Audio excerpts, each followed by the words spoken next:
What's the event that you wish you would have covered, had the opportunity to cover in your career?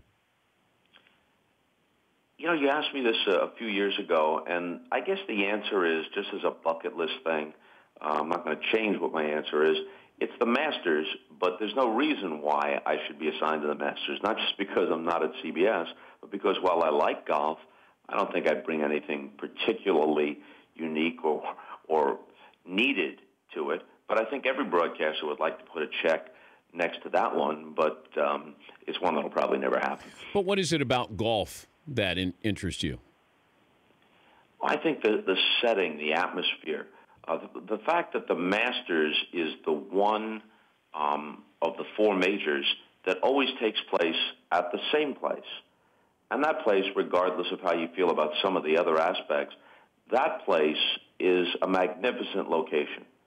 And it's one of the few things in golf where even the casual, or events in golf, where even the casual observer knows every hole. They know all the twists and turns. They feel familiar with it. And I think the individual aspect of golf, it's you against the course, you against yourself. Maybe it comes down to you against the other guy or woman, as the case may be. Very, very late, if it narrows down to two competitors or to a playoff. But there's an individual aspect of it that makes it different from other sports. I guess I should have clarified my question to you. The event that actually took place, so an individual event, not necessarily covered the Masters in general or the U.S. Open, but was there a moment in sports, like Hank Aaron's 715th home run? Oh, sure. Yeah. Yeah. Well, again, I'm not associated with boxing, but the first Ali Frazier fight or the third, the Thriller in Manila, I think were epic events. So that's something. Certainly I wouldn't be needed, and neither would you or anybody else, because Al Michaels had it handled. But the Miracle on Ice is something that transcends sports.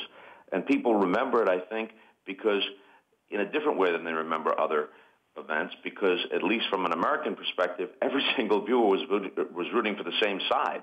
It's not like the Cavaliers against the Warriors or the Patriots against the Falcons or the Indians against the Cubs, where there might be differing rooting interests. Everybody was rooting for the same side, and everybody was surprised by the result. I mean, those are a couple that come to mind.